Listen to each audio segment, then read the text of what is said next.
Deep in the lawless reaches of the Raven sector, where plasma storms howled like damned souls and derelict vessels drifted like ancient bones, there stood a place that decent folk of the galaxy pretended did not exist. They called it the Vulture's Roost, a massive station welded from the twisted remains of failed escape pods, freighter hulls, and the rusted ribs of warships. In its rotting belly lay the Captain's Rest, a tavern where the sector's most notorious rogues gathered to spend their plunder or to plot their next score. The air inside was thick with exotic smoke and the reek of spilled grog, a perfume drawn from a dozen worlds.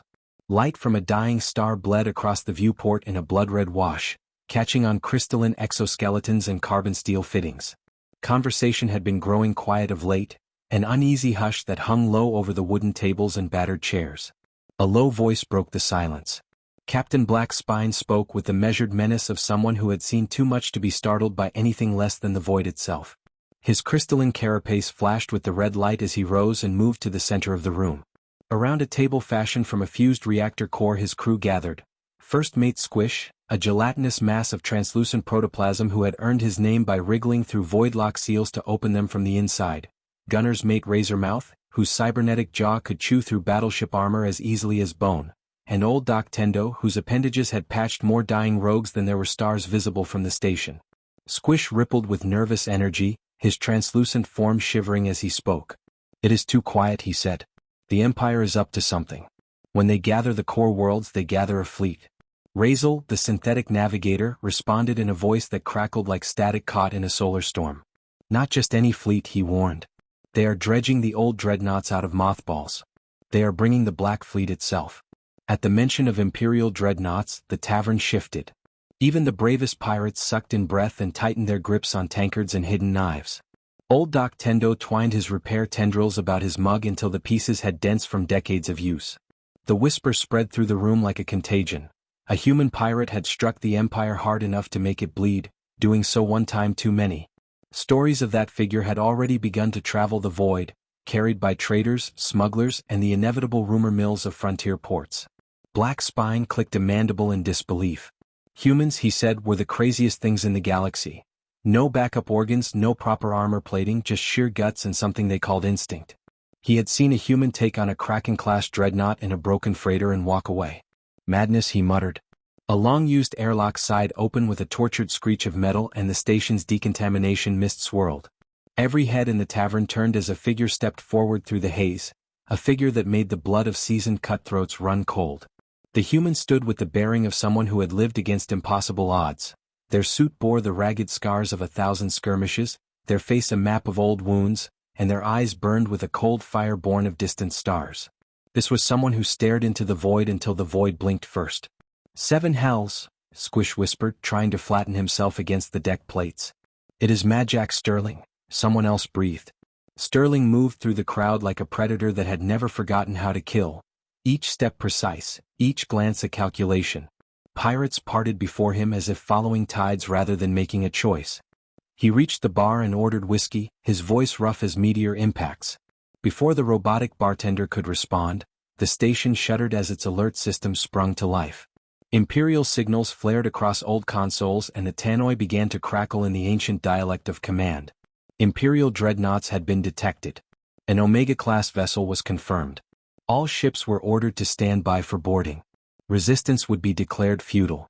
The Black Fleet was assembling outside the station, and the void beyond the viewport was suddenly a theater of steel that smelled like the end of things.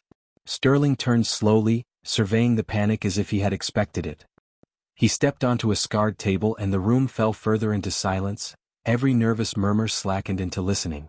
"You want to live one more day," he said, his voice cutting through the alarm and the fear like a laser through thin hull. "I have a plan." It sounded like madness to most of them. The Black Fleet would crush the station into cosmic dust, they argued. Sterling smiled with an edge like the rim of a neutron star. "Those dreadnoughts were designed to fight other dreadnoughts," he explained.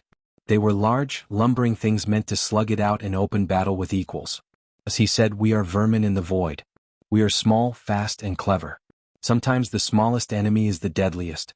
What followed was a scheme audacious enough to be the stuff of legend. Sterling detailed a gambit that would require not one ship but a splice of desperate innovations. Forbidden technology sewn into a ramshackle backbone of scavenged hulls, navigational gambits that would thread the fleet through the storm maze, and a band of rogues willing to trade everything for one last chance at glory. They would strike the Black Fleet where it had forgotten to look. They would use the storm as both shield and blade. The plan would either make them richer than planetary governors, Sterling promised, or dead as space dust. Either way, he said, they would be remembered in every port from the Raven sector to the galactic core.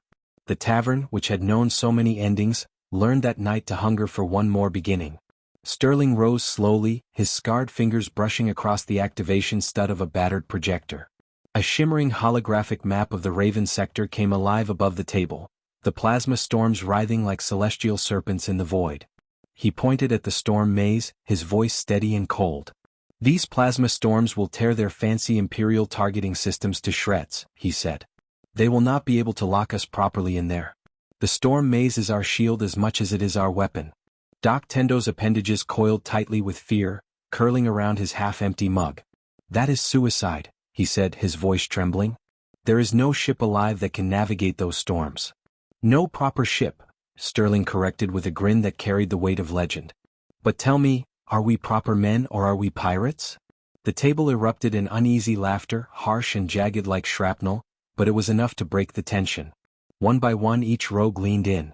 The plan took shape like a storm brewing on the event horizon of a dying star.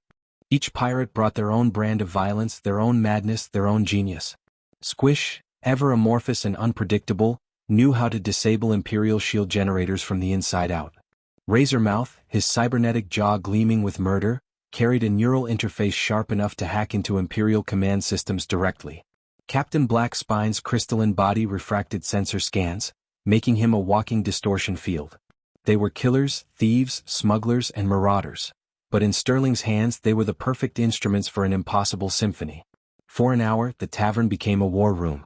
Tankards were shoved aside, maps unrolled, weapons displayed, and oaths sworn. It was no longer merely a meeting of pirates, it was the birth of a legend. The Vulture's Roost, that rotting den of vice, throbbed with new life as word spread through its iron corridors. One by one, more ships signed on. Some for riches, some for vengeance, some simply because they could not resist the call of madness. They would either create the greatest heist the galaxy had ever seen, or perish in a blaze worthy of myth. When the time came, they hurled themselves into history. The battle that followed was remembered forever in whispered songs and drunken tales.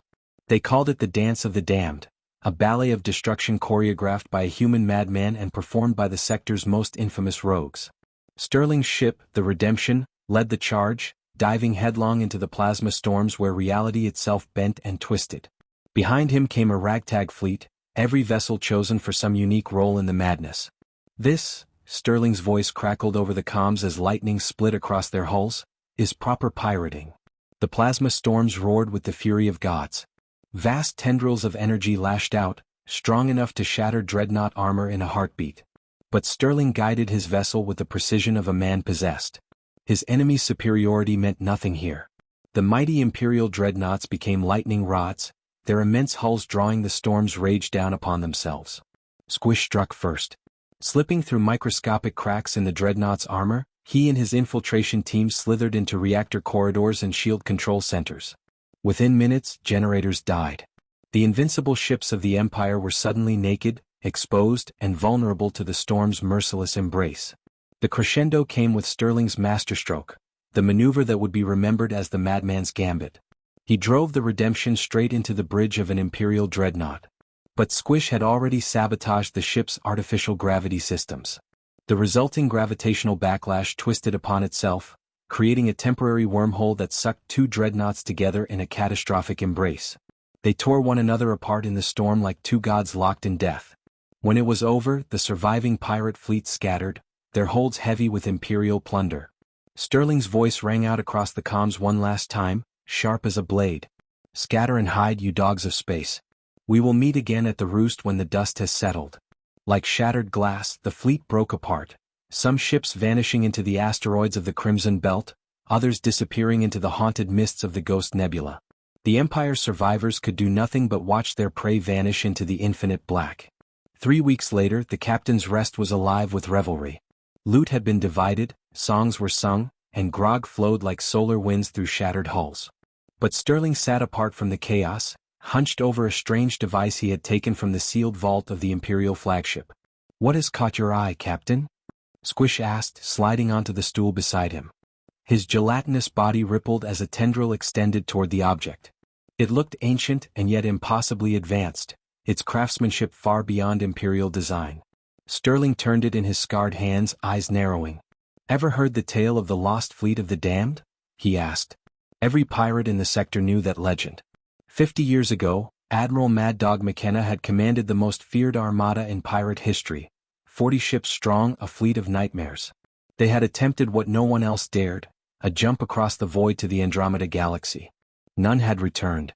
Some believed they had been torn apart between galaxies, others that the Empire had destroyed them in secret. Not a single hull fragment had ever been found. "They are long dead in the deep black," Squish whispered nervously. "Maybe not," Sterling said, and his eyes glinted like cold stars. He activated the device. A hologram burst to life, flickering, distorted by the ages. A human figure appeared in an ancient pirate's coat, his face scarred but unmistakably alive. "This is Admiral McKenna of the Lost Fleet," the recording rasped. "We made it. God help us, we made it to Andromeda. But what we found here," the image blurred with static, then sharpened. "A vast empire. Spanning entire star systems. Technology beyond anything we have ever seen. They are preparing an invasion fleet. We must warn the Milky Way. We need reinforcements. Following coordinates now." The message collapsed into static, leaving only silence. 7 hells. Black Spine's mandibles clicked. If McKenna's fleet truly survived. Sterling leaned forward, his scarred face lit by the dying glow of the hologram. "Why do you think the Empire has been pushing so hard into the outer rim? Why do you think they have been building bigger ships, fortifying the galaxy's edge? They have had this recording for years. They know something is coming." "Or," Razormouth interrupted, his synthetic voice crackling, "perhaps there is treasure beyond imagining. Perhaps McKenna's fleet found paradise, and the Empire has been keeping it secret for themselves. There is only one way to know." Sterling produced a small data crystal, its surface glowing faintly. McKenna's complete coordinates. His exact jump route, pulled from the Imperial flagship's navigation systems. "All we need now is a ship powerful enough to make the crossing." Doc Tendo's tendrils twitched with apprehension.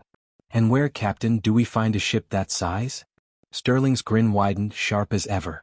"Ever heard of the Imperial shipyards at Nexus 9? Word is they are building something special out there. Something big enough to cross galaxies." The pirates exchanged long looks. They had just pulled off the greatest heist in living memory. They were rich beyond dreams. Yet not a single one of them could resist the lure of Sterling's madness. Treasure, glory, perhaps even salvation itself. "What is the plan, Captain?" Razormouth asked eagerly, his metal jaw clicking with anticipation. Sterling downed the last of his whiskey, his eyes reflecting the ghostly light of distant galaxies. "First," he said, "we need a bigger crew. I know where to find one, the prison hulks of New Atoa. Then we gather equipment from the Imperial shipyards. After that," his grin sharpened again, "we steal the greatest ship the Empire has ever built." The pirates leaned in, their eyes alight with fire. And yet, in the dark corners of the captain's rest, other ears listened. Other eyes watched. Somewhere in the infinite black between galaxies, something stirred. Whether it was McKenna's fleet, an Andromedan invasion force, or something stranger still, no one could yet say. But that, as the storytellers of the Outer Rim like to say, is a tale for another day.